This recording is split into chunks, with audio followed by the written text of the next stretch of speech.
Assalamualaikum warahmatullahi wabarakatuh. Perkenalkan, saya Lailia Muhrinovaliana dengan NIM 2300240009. Pada video kali ini saya akan memaparkan beberapa poin tentang problem hukum ketenagakerjaan. Dalam pidato pengukuhan guru besar, beliau memaparkan bahwa bidang ketenagakerjaan merupakan salah satu bidang yang sangat krusial karena menyangkut segala hal yang berhubungan dengan tenaga kerja, baik sebelum, selama, maupun sesudah masa kerja.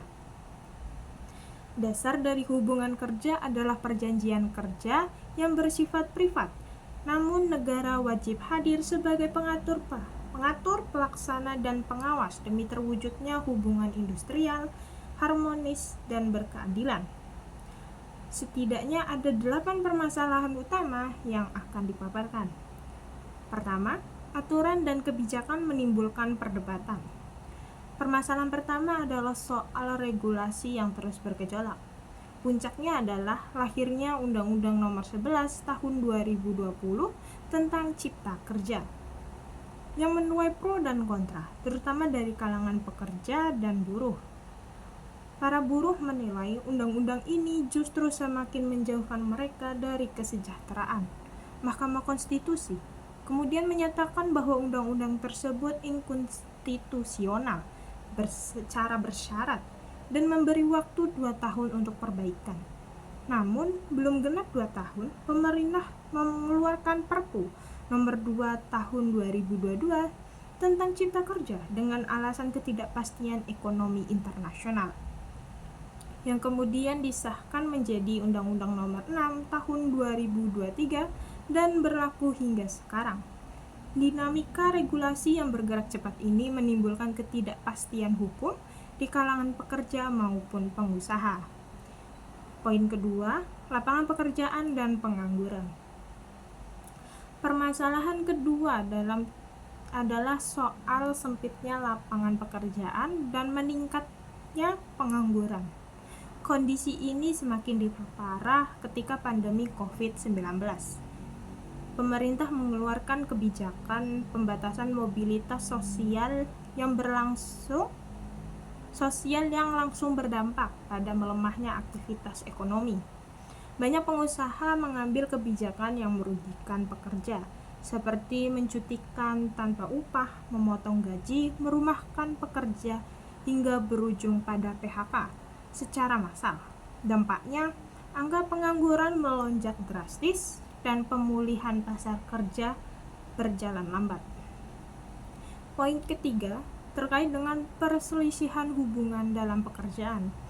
Poin ketiga ini berkaitan dengan perselisihan antara pekerja dan pengusaha yang kerap terjadi. Ketegangan ini muncul karena adanya ketimpangan posisi tawar antara kedua pihak.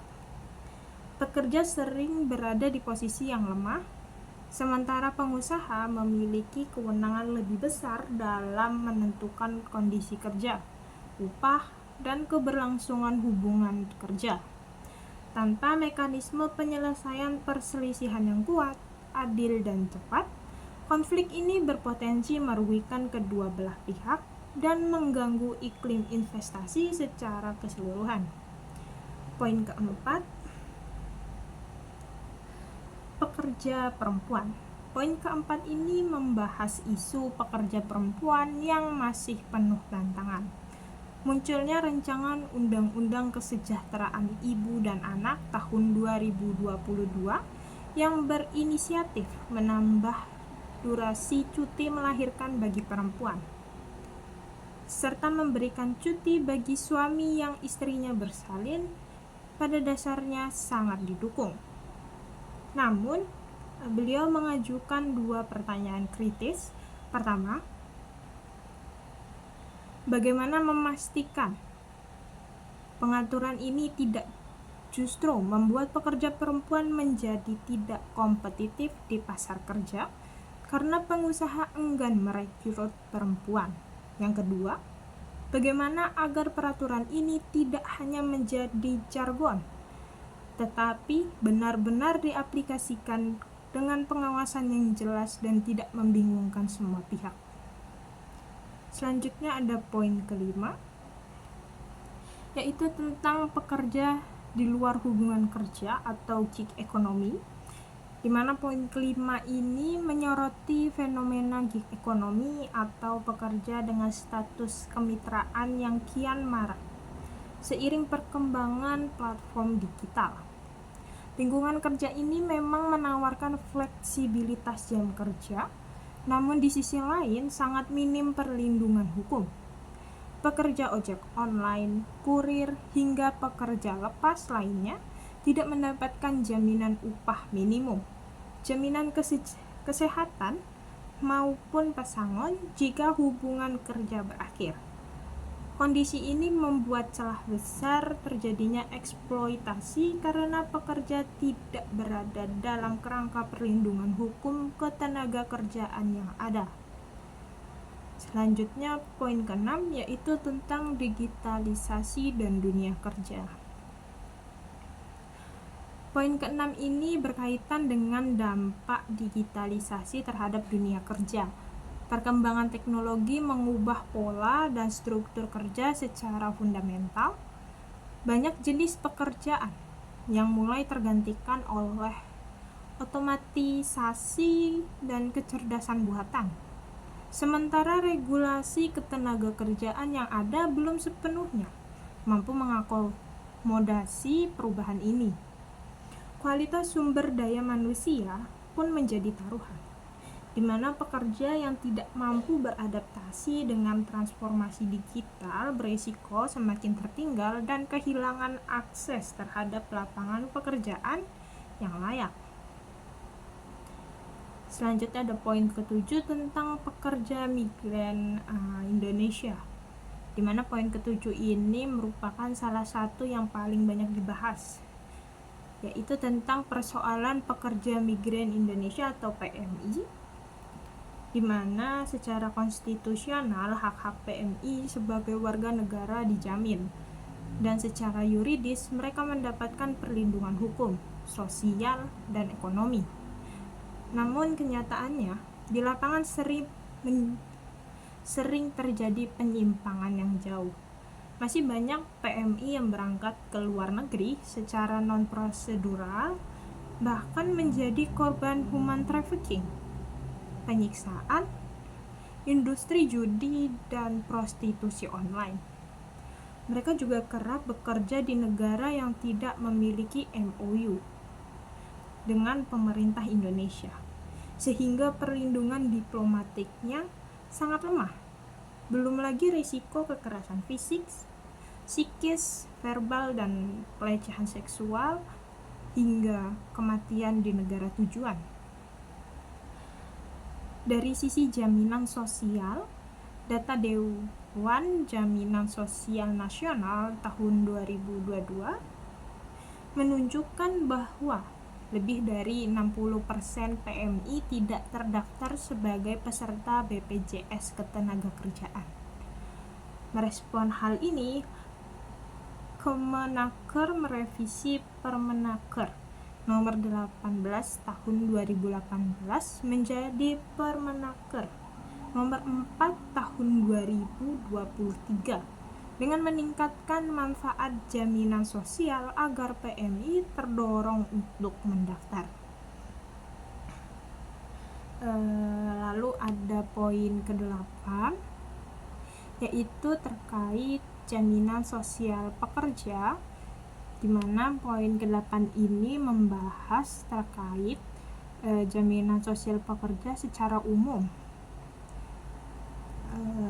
yang mencakup masih rendah, yang cakupannya ini masih termasuk rendah, tidak hanya bagi PMI tetapi juga pekerja dalam negeri, terutama mereka yang bekerja di sektor informal atau dengan status kemitraan.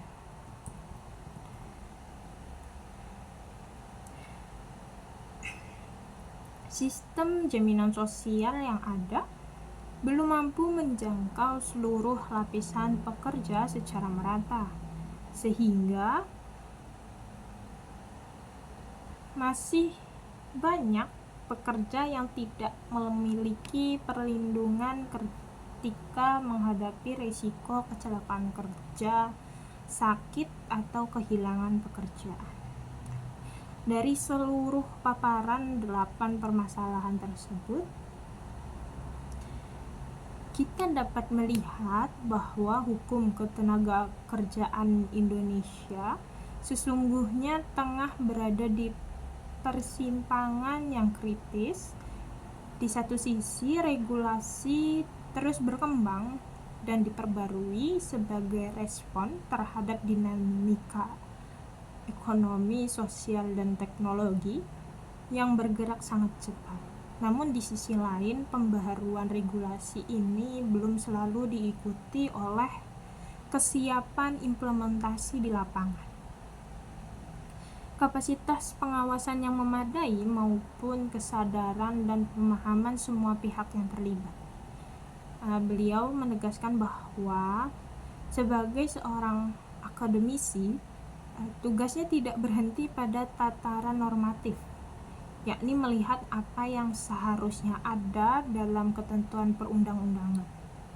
Namun lebih dari itu, seorang akademisi hukum seharusnya ada dalam turut melihat realita yang sesungguhnya yang terjadi di lapangan, yakni sejauh mana penyimpangan terjadi, apa akar penyebabnya, dan solusi apa yang harus ditawarkan atas fenomena tersebut. Inilah yang membedakan hukum sebagai teks dengan hukum sebagai kenyataan yang hidup di tengah masyarakat. Dari berbagai kegiatan penelitian dan pengabdian kepada masyarakat yang telah beliau lakukan, khususnya yang berkaitan dengan perlindungan pekerja migran Indonesia, setidaknya ada beberapa rekomendasi penting yang disampaikan, yaitu yang pertama, penguatan kapasitas sumber daya manusia harus dimulai sejak dini, khususnya di daerah-daerah yang telah ditetapkan sebagai kantong PMI. Penguatan ini bahkan perlu dimulai dari tingkat sekolah dasar melalui penyesuaian kurikulum yang membekali generasi muda dengan pemahaman tentang hak-hak ketenagakerjaan, bahaya migrasi non-prosedural, serta pentingnya perlindungan jaminan sosial. Lebih jauh, soal persoalan ketenagakerjaan tidak bisa diselesaikan oleh satu pihak saja. Diperlukan sinergi yang kuat antara pemerintah sebagai regulator dan pengawas, pengusaha sebagai pemberi pekerja, pekerja sebagai pihak yang paling langsung berdampak, serta akademisi dan masyarakat sipil sebagai pengawal kebijakan. Tanpa kolaborasi yang solid di antara semua pemangku kepentingan ini, sebaik apapun regulasi yang dihasilkan akan sulit membawa perubahan yang nyata dan berkelanjutan bagi kehidupan para pekerja Indonesia. Kita juga perlu menyadari bahwa isu ketenagakerjaan pada dasarnya adalah isu kemanusiaan. Di balik setiap angka statistik pengangguran, setiap kasus PHK, setiap PMI yang menjadi korban di negeri orang, terhadap manusia dengan keluarga, mimpi, dan harapan yang seharusnya dilindungi oleh negara.